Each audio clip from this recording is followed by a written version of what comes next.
ये कहानी सुनने के बाद आप बत्ती बुझाकर सोने से पहले 2 बार सोचेंगे, क्योंकि अगर वो एक बार दिख गई तो आपके चेहरे से कभी हंसी नहीं जाएगी। इस कहानी का नाम है अंधेरे की दुल्हन, और ये किसी फिल्म की स्क्रिप्ट नहीं है, बल्कि एक ऐसी हकीकत है जो इंसान भूल भी जाए पर वो नहीं भूलती। सब कुछ शुरू हुआ एक छोटे से गांव में, उत्तराखंड के ऊंचे पहाड़ों में बसा था। वो गांव नाम था खरकुली। चारों तरफ घने जंगल, बर्फीली हवाएं और एक अजीब सी खामोशी। ऐसी खामोशी जो रात के वक्त कानों में चिल्लाती थी। खरकुली में ज्यादा लोग नहीं रहते थे, बस 30-35 झोपड़ियां और एक पुराना मंदिर। मगर उस मंदिर के पीछे एक जली हुई हवेली थी, जिसके बारे में कोई बात नहीं करता था, ना दिन में और ना ही रात में। गांव के लोग कहते थे उस हवेली में दुल्हन है, पर वो दुल्हन इंसानों जैसी नहीं थी। मैं अर्जुन रावत पेशे से एक ट्रैवल व्लॉगर हूं। भूत प्रेत वाली जगहों की वीडियोस बनाता हूं। पैसे भी आते हैं और लोग भी डरते हैं, मगर जो डर मैंने खरकुली में महसूस किया वो किसी कैमरे में कैद नहीं हो सकता। 2022 की बात है, अक्टूबर का महीना। मैं अपने 2 दोस्तों के साथ निकला था। विपुल और सौरभ दोनों ही कैमरा और साउंड हैंडल करते थे। हमने सुना था कि खरकुली में एक हॉन्टेड ब्राइड की कहानी मशहूर है। लोग कहते थे रात को अगर उस हवेली के पास कोई चला जाए तो वो दुल्हन किसी औरत की आवाज में रोती है और किसी जानवर की तरह भागती है। हमने सोचा बढ़िया कंटेंट मिलेगा। ड्रोन, कैमरा और स्पेशल नाइट विजन लेकर हम पहुंच गए वहां। पहले दिन तो सब ठीक लगा। गांव वाले हमें घूर रहे थे, लेकिन कुछ बोले नहीं। एक बूढ़ा मिला, गोकुलदा। उसने कहा चले जाओ यहां से, जिसे तुम दुल्हन कहते हो वो शैतान की बेटी है। हम हंसे और शूटिंग चालू रखी, पर जैसे ही रात हुई हर चीज बदल गई। रात के 11:26 बजे हम उस हवेली के बाहर खड़े थे। काली और ठंडी हवा चल रही थी और पेड़ ऐसे हिल रहे थे जैसे कोई उनसे बातें कर रहा हो। हमने कैमरा ऑन किया और तभी सौरभ ने पीछे मुड़ के देखा। उसकी आंखें फटी रह गईं। मैंने पूछा क्या हुआ? वो बोला कोई सफेद जोड़ा पहने खड़ी थी। उसके बाल जमीन तक लटके थे और उसका चेहरा उल्टा था। अर्जुन, हम पीछे दौड़े, पर वहां कोई नहीं था। डर तो लग रहा था, लेकिन कंटेंट मिल रहा था। हम हवेली के अंदर घुसे। हवेली अंदर से जली हुई थी। दीवारों पर कालिक, सीलन और एक अजीब सी बदबू। लेकिन सबसे डरावनी बात, हर कमरे में दुल्हन की तस्वीरें थीं, पर हर तस्वीर में एक चीज कॉमन थी। दुल्हन के चेहरे पर आंखें नहीं थीं, बस खाली गड्ढे थे और एक भयानक मुस्कान। विपुल बोला, भाई ये क्या है? ये कौन सी जगह है? मैंने कहा, जो भी है शूट करते हैं, ये वीडियो उड़ाएगी सबको। पर फिर कुछ ऐसा हुआ जिसने हमारे होश उड़ा दिए। सौरभ ने नीचे गिरा एक डब्बा उठाया, उसे खोला तो उसमें एक फटी हुई शादी की साड़ी थी और एक बेहद पुरानी डायरी। डायरी में लिखा था, मैं शालिनी, इस हवेली की बहू, पर मैं कभी पत्नी नहीं बनी, क्योंकि जिस रात मेरी शादी हुई मेरे साथ कुछ ऐसा हुआ जो इंसान नहीं करता। उसके बाद के पन्ने खून से सने थे और आखिरी लाइन थी, अब मैं उस रात को दोहराऊंगी हर उस लड़के के साथ जो मुझे देखने आएगा। और तभी दरी के नीचे से एक जोर की चीख सुनाई दी, जैसे किसी ने गले से चीख कर कहा हो, शादी करोगे मुझसे? हम सब पीछे की ओर भागे, लेकिन हवेली का दरवाजा बंद हो चुका था। वो खुला ही नहीं। हमने खींचा, तोड़ा, पर वो दरवाजा अब इस दुनिया का नहीं था। तभी विपुल ने कहा, कुछ चल रहा है ऊपर की मंजिल से, सुनो, कोई चल रहा है वहां। मैंने कैमरा ऊपर किया और वहां सीढ़ियों पर एक दुल्हन बैठी थी। उसके पैरों की जगह घोड़े जैसे खुर थे और उसकी गर्दन पूरी घूमी हुई थी, लेकिन उसकी आंखें अब हमारी आंखों में थीं। और फिर उसने धीरे धीरे कहा, शादी तो करनी पड़ेगी, अब तो सिंदूर लग चुका है। जिस रात हमारी किस्मत बंद हुई उस रात हवेली के दरवाजे ने हमसे मुंह मोड़ लिया। हम अब हवेली के अंदर थे। बाहर की दुनिया कहीं दूर रह गई थी। हर दीवार जैसे सांस ले रही थी, हर कोना जैसे किसी और की नजर में था, और उस साड़ी में लिपटी डायरी अब अपने आप पलट रही थी। सौरभ की आवाज कांप रही थी। भाई, ये सब सच है क्या? मैंने जवाब दिया। अगर सपना होता तो इतनी बदबू ना होती, क्योंकि अब कमरे में सड़े हुए मांस जैसी गंध आ रही थी। हमने उस डायरी के अगले पन्ने पढ़े। 28 मार्च 1953, मेरी शादी की रात। मुझे सजाया गया लाल जोड़े में, मगर मेरा दूल्हा इंसान नहीं था। उसकी पीठ से सांपों की तरह कुछ निकल रहा था। उसने कहा, अब तू मेरी दुल्हन है, पर तेरी आत्मा मेरी मां की होगी। वो मां कौन थी? वो थी जोरोगुमो, एक जापानी राक्षसी आत्मा जो आधी औरत होती है और आधी मकड़ी, और जिसकी गोद में आने वाला कभी इंसान नहीं रहता। हम सबने एक दूसरे को देखा। जोरोगुमो, ये नाम हमने पहले भी सुना था, मगर कभी सोचा नहीं था कि उत्तराखंड की एक जली हवेली में उसका कोई जिक्र मिलेगा। तभी अचानक छत से एक रेशमी झाला टपका, इतना मोटा जैसे लोहे की तार हो, और फिर ऊपर से आई एक धीमी सी आवाज, मेरे दूल्हों नीचे आओ। हम तीनों कांप गए। कैमरा नीचे गिर गया, लाइट बंद हो गई, और हवेली का हर दरवाजा खुद ब खुद बंद हो गया। सौरभ अब चीख रहा था, मुझे बाहर निकालो, मुझे सांस नहीं आ रही। विपुल जमीन पर बैठा कांप रहा था। उसका चेहरा देखा, मैंने देखा, उसके मुंह में इंसानों की उंगलियां थीं। मैं चुप खड़ा रहा। मेरे सामने उस कमरे की दीवार पर अब एक नया चेहरा उभर रहा था। हाँ, दीवार पर जैसे खून से कोई चेहरा उकेरा जा रहा हो, और वो चेहरा मेरी शक्ल से मिलता था। हमने नीचे भागने की कोशिश की, पर सीढ़ियां अब सीधी नहीं थी, वो घूमने लगी थी जैसे किसी मकड़ी का जाल। हम किसी भूल भुलैया में फंस चुके थे। डायरी का एक और पन्ना, जो इस हवेली में घुसेगा उसे चिमेरा के सामने पेश किया जाएगा। चिमेरा एक ऐसा राक्षस जिसके 3 सिर होते हैं, शेर, बकरी और नाग, और जिसकी सांस इंसानों की याददाश्त खा जाती है। तभी सौरभ चीखा, अर्जुन, मुझे मेरी मां का नाम याद नहीं आ रहा, मुझे कुछ याद नहीं आ रहा भाई।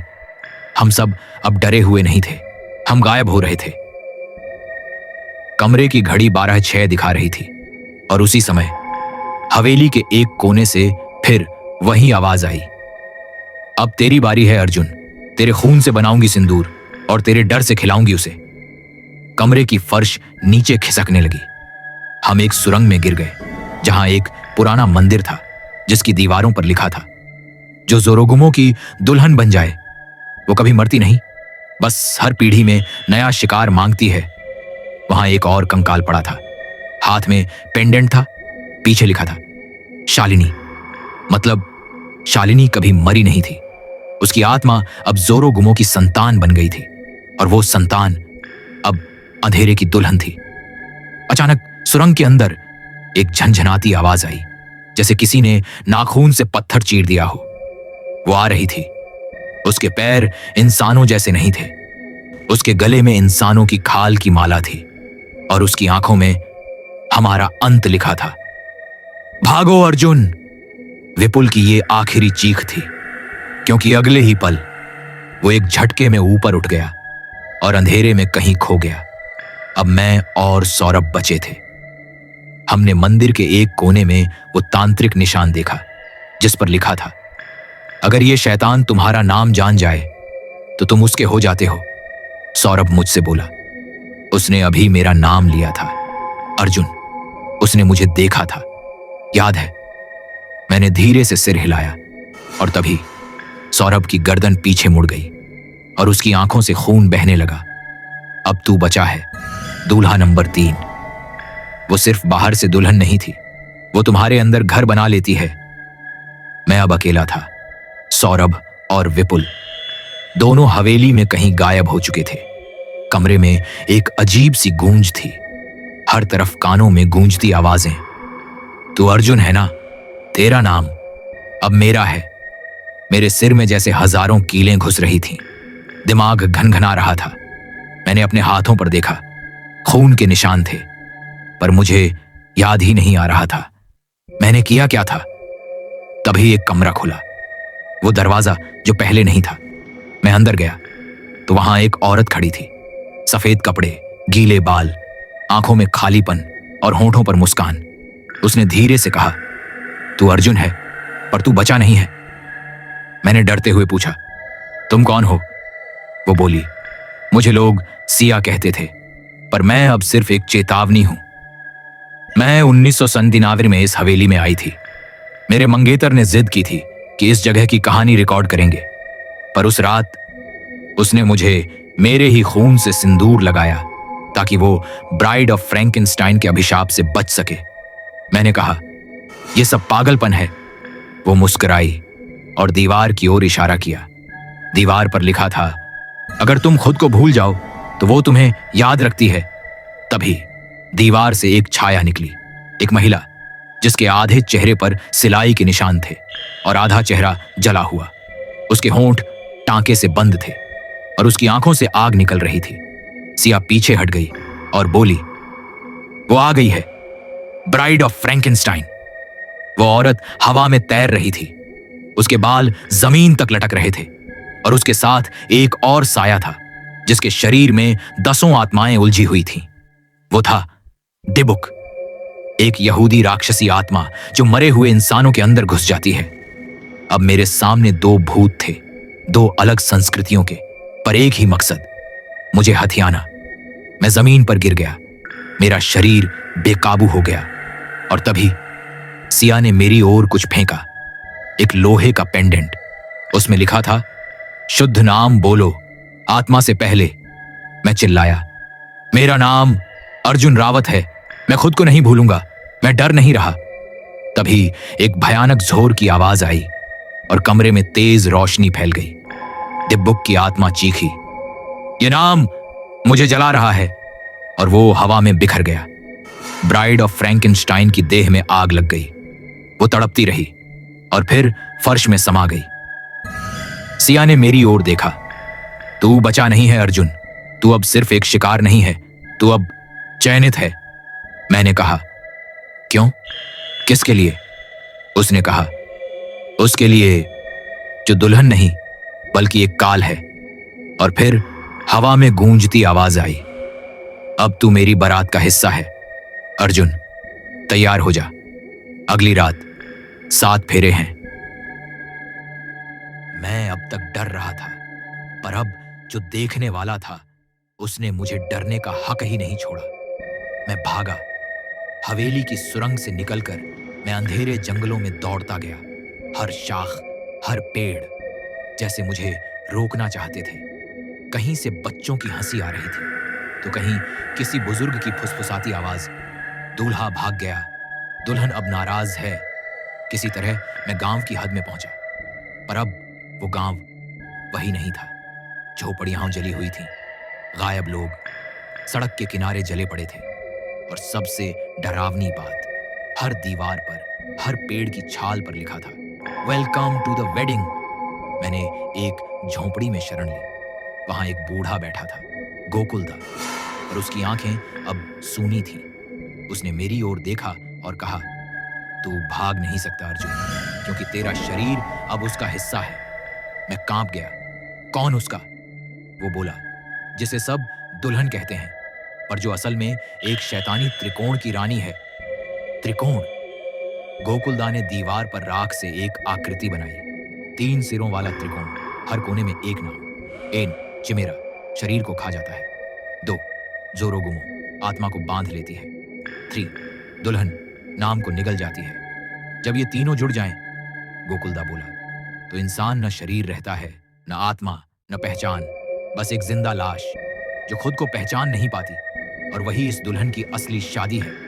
मैंने पूछा, इससे बचने का कोई तरीका है? उसने कहा, हाँ, पर उससे पहले तुझे उसे जानना होगा जो इस त्रिकोण को तोड़ सकता है। तभी जमीन कांपी, हवा थमी और पेड़ों ने रास्ता बना दिया। एक महिला चली आ रही थी, काले कपड़े, गले में धातु का लॉकेट और हाथ में एक पुराना घंटा। उसका नाम था माया, एक तांत्रिकिन जो पहले इस हवेली की ब्राइड बन चुकी थी और बच निकली थी। माया ने कहा, मैं दुल्हन बनी थी, पर मैंने फेरे अधूरे छोड़ दिए। अब वही अधूरे फेरे हर जन्म में दोहराए जाते हैं, जब तक कोई पूरा चक्र तोड़ न दे। मैंने कहा, क्या मैं वो कर सकता हूं? माया ने कहा, हाँ, अगर तू अपना नाम छोड़ दे और वो नाम अपनाए जो सिर्फ हवेली के अंदर लिया जाता है, अग्निसूत। क्या मतलब? जिसने अपने शरीर को आग में चढ़ाया पर आत्मा नहीं मरी, वो अग्निसूत कहलाता है। तू अब इंसान नहीं अर्जुन, तू अग्निसूत बन चुका है। अब तुझे चुपचाप नहीं डरना है, बल्कि दुल्हन की बारात में घुसकर उसे उसका सिंदूर वापस करना है। तभी जंगल से फिर वो चीख आई, अर्जुन, तेरा हल्दी वाला दिन आ गया। आसमान काला हो गया, पेड़ उलटे लटकने लगे और जमीन से निकलने लगे वही तीनों चेहरे, चिमेरा, जोरोगुमो और दुल्हन। अब वो तीनों मेरे नाम पर दावा कर चुके थे। मैंने माया से पूछा, अब क्या? उसने कहा, अब तू चुना गया है। अब तू जानेगा कि शादी सिर्फ इंसानों में नहीं होती, शैतानों में भी होती है। और तू है वर इस राक्षसी गठबंधन का। बारात शुरू हो चुकी है और अब मुझे सबका वर कहना पड़ रहा है। मैंने देखा, जंगल की पगडंडी लाल हो चुकी थी, मानो किसी ने ताजा खून से उस पर गुलाल फेंका हो। भटके हुए अलावों की कतारें मेरे आगे पीछे तैर रही थी। घोड़े नहीं, चमगादड़ों के झुंड आसमान में मंडरा रहे थे। उनकी टांगों से झूलते थे सुनहरी सहरे। ढोल की हर थाप के बीच किसी बच्चे की रुलाई घुली हुई थी और मैं उस शोर के बीच अपना ही नाम भूल रहा था। अग्निसूत, माया ने पुकारा। उसके हाथ में लकड़ी का वही घंटा था, मगर अब वह घंटी नहीं, किसी मुर्दा दिल की नब्ज धड़क रही थी। तेरी हल्दी का वक्त है। पहले शरीर को कबूल कर, फिर ही आत्मा लड़ सकेगी। हल्दी। मैंने हथेली देखी। पसीना नहीं, पीली राख लिपटी थी। हर दाने से धुआं निकलता और मेरी नसों में घुसता जा रहा था। मैंने पूछा, ये जला क्यों रही है? माया ने फुसफुसाया, क्योंकि ये हल्दी नहीं, चिमेरा की राख है, जिसकी गर्मी तेरे भीतर का डर भाप बना देगी। बिना डर तू उसे देख भी नहीं पाएगा। मैंने झट से आंखें मींच ली, पर डर भागा नहीं, उसने बस रूप बदला। मेरे कान में वही आवाज गूंजी, दूल्हा भाग गया था, लौट आया, अब तो फेरे पूरे होंगे। डग डग डग ढोलकों में संगमरमर सा पत्थर बंधा था। हर थाप मेरे सीने से टकराती। बारातियों का मुंह नजर आता, पर आंख की जगह खाली गड्ढे। दोपहरी डूब चुकी थी, पर ऊपर सूरज की जगह एक उल्टा चांद लटका था, काला झुलसा हुआ।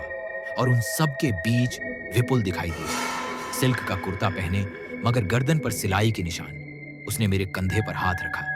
भाई, तेरा सेहरा तैयार है, चल। मैं कांप गया। तुम तो, उसने मुस्कुराकर फुसफुसाया। मर चुका हूं तो क्या हुआ? मौत यहां सिर्फ पहना ओढ़ा बदलना है। मैं पीछे हटा, पर भीड़ ने मुझे आगे ढकेला। हर कदम पर धरती लहू उगलती और चिपचिपी मिट्टी बन जाती। माया कहीं गायब थी। मैं अकेला था, लाखों अंधों के बीच वो इकलौता जो अभी भी देख सकता था। एक टूटी हवेली के द्वार पर रोशनियां टंगी थी, खाल के लाल लट्ठों में फंसे हुए तेज जलते कोयले, फूलों की जगह सूखे बालों की मालाएं। दरवाजे के ऊपर लिखा था, नाम भूलो तो प्रीत जुड़ेगी। किसी ने मुझे भीतर धकेला। टॉर्च जैसी रोशनी कहीं नहीं, केवल दीवारों में लगे हजारों आईने। हर आईने में मैं था, मगर चेहरा मेरा नहीं। बचपन से अब तक के हर डर की शक्लें। सौरभ का आईना सामने आ गया, चीखता मगर आवाज बिन ध्वनि। उसके माथे पर सिंदूर से लिखा, दूल्हा नंबर 2 फेरों से बाहर गया, अब नाम भी गया। मैंने झट से मुंह फेर लिया। पीछे एक मंडप सजा था, काले मोमबत्तियों के बीच लाल आग और उसके आसपास झूलता एक विशाल मकड़ी जाल। जाल के मध्य वो बैठी थी, दुल्हन। पहली बार पूरा रूप साफ दिखा। ऊपर से कमर तक रेशमी लाल जोड़ा, कमर से नीचे रेंगते 8 पैर मकड़ी के, छाती पर उल्टा दिल धड़कता, जिसकी हर धड़कन पर दीवार की ईंटें हिल उठती। चेहरा आधा शालिनी, आधा लहू, आंखें अंधकार से भरी हुई। उसने सिर तिरछा घुमाया। एक सिहरन मेरी रीढ़ काटती चली गई। अर्जुन, उसने नाम खींचा, जैसे कोई आंत खींच रहा हो।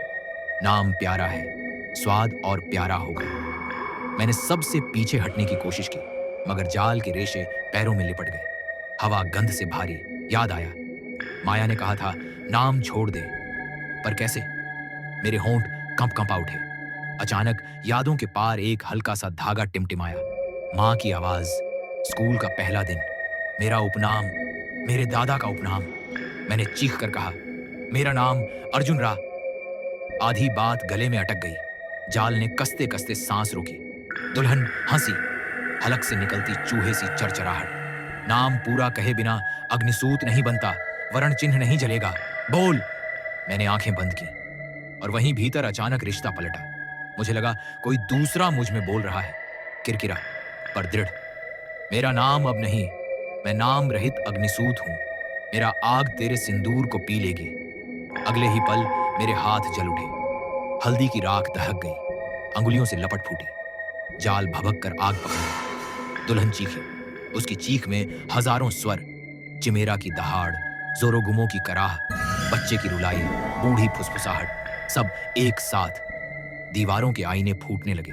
हर टूटे शीशे से अतीत के कैद चेहरे निकलकर हवा में घुलने लगे। सौरभ, विपुल, सिया, अनगिन आत्माएं, सभी रोशनी के कण बन उड़ने लगी।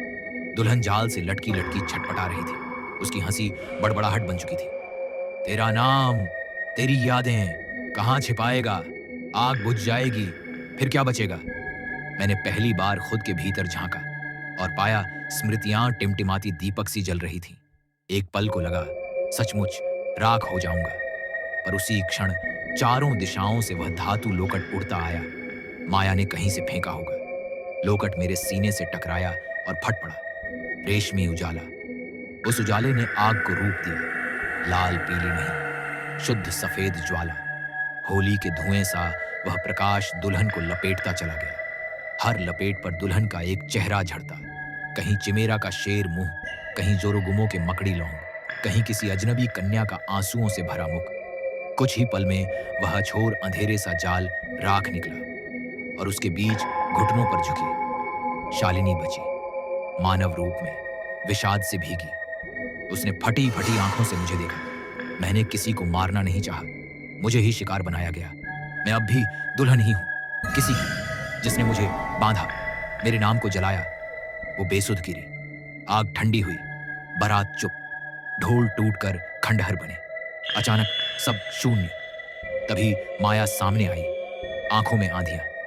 अग्निसूत, तूने आधा चक्र तोड़ा है, पर शादी तब तक रुकी नहीं मानी जाएगी जब तक असली दूल्हा सामने ना आए, वो जिसने शालिनी की आत्मा बेचकर ये त्रिकोण रचा।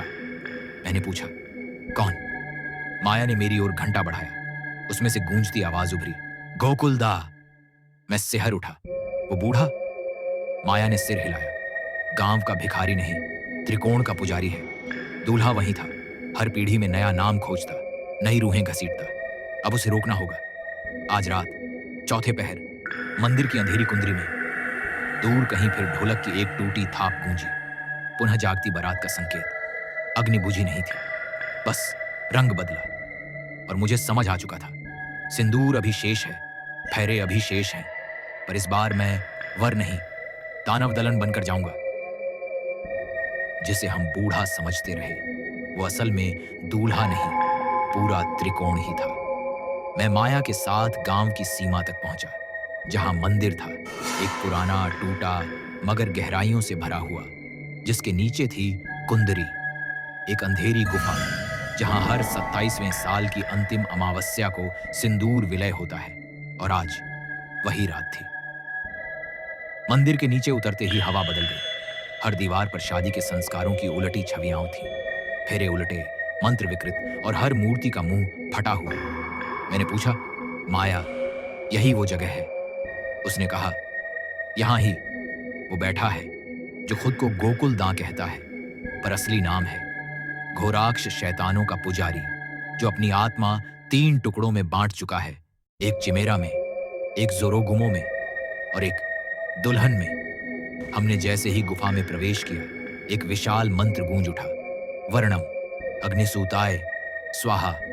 सामने अंधेरे में बैठा था गोकुलदा। अब वह बूढ़ा नहीं रहा, उसका चेहरा तेज था, आंखें बिना पलकें झपकाए जल रही थीं और उसकी छाया 3 दिशाओं में फैल रही थी। आ गए तुम, अग्निसूत, उसने कहा। मैंने ही शालिनी को दुल्हन बनाया, मैंने ही विपुल और सौरभ को वर बनवाया, मैं ही त्रिकोण का जन्मदाता हूं और अब तुम मेरे अंतिम बलिदान हो। मैंने चिल्लाकर कहा, तेरा त्रिकोण अब टूटेगा, आग आई है तुझे निगलने। उसने हंसते हुए हाथ उठाया और जैसे ही उसकी हथेली हवा में आई, 3 छायाएं जमीन से उठीं, चिमेरा, जोरोगुमो और ब्राइड ऑफ शैडोज। अब एक साथ तीनों ने एक ही रूप धारण कर लिया, एक विकराल महिला जिसके आधे चेहरे में मकड़ी के पैर थे, आधे में शेर की दहाड़ और माथे पर रक्त सिंदूर की बूंद। गोकुलदा बोला, अब यह पूर्ण हो चुकी है, अब तू इसे मार नहीं सकता, क्योंकि अब यह तू है। मैं पल भर को कांप गया, मेरे चारों ओर गुफा घूमने लगे। माया पीछे छिटक गई और जमीन से निकले 3 पिंजरे, एक में मां की आवाज, दूसरे में बचपन की यादें, तीसरे में मेरा नाम अर्जुन। गोकुलदा बोला, अगर तू बचे रहना चाहता है तो इन तीनों को जला दे, नाम, रिश्ते और यादें छोड़ दे। तू त्रिकोण का चौथा कोना बन जाएगा, अनंत, अमर, पर शून्य। मैं चुप। फिर मैंने आंखें बंद की और पहली बार सब कुछ साफ सुना। सौरभ की आखिरी चीख, विपुल की डर से कांपती सांसें, शालिनी की सूखी सिसकियां, मां की ललबाई और वो पुरानी आवाज, डर मत बेटा, तू रोशनी है। मैंने आंखें खोली, मैं सब जला दूंगा पर तुझे नहीं बनने दूंगा अमर। और तभी माया ने मेरे सीने पर वर्ण चिन्ह उकेरा। उस चिन्ह से निकली सफेद लपटों ने मेरे चारों ओर प्रकाश का घेरा बना दिया। मैं उस रोशनी के साथ चिल्लाया, नाम अर्जुन रावत, रिश्ता मानवता, याद आग की तरह शुद्ध। गोकुलदा चीखा, नहीं, ये नाम मुझे जला देगा। मैंने वो 3 पिंजरे उठाए और सबको अपने सीने में समा लिया। वो आग नहीं बनी बल्कि शक्ति बन गई। अर्जुन अब अकेला नहीं था, वो अब तीनों के विरुद्ध खड़ा चौथा तत्व बन गया, जिसे कहते हैं प्रलय, अग्नि।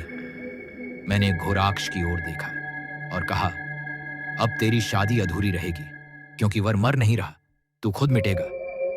एक जोर की गर्जना हुई, मंदिर की दीवारें गिरी, चिमेरा की गर्दन फटी, जोरोगुमो का जाल राख हो गया और दुल्हन, वो अब एक थकी हुई लड़की बन गई, शालिनी, जिसने मेरी ओर देखा और धीरे से मुस्कुराई।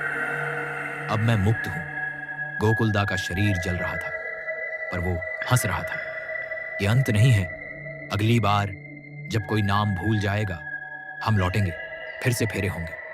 मैंने धीरे से जवाब दिया, नाम भूलना मुमकिन है पर अब याद करने वाले भी होंगे। गुफा ढह गई, सूरज निकला, हवेली अब राख बन चुकी थी। 1 साल बाद अर्जुन फिर कैमरे के सामने था। इस बार की कहानी खत्म हुई पर मैंने जो देखा, जो जिया, वो अब मेरे अंदर जिंदा है।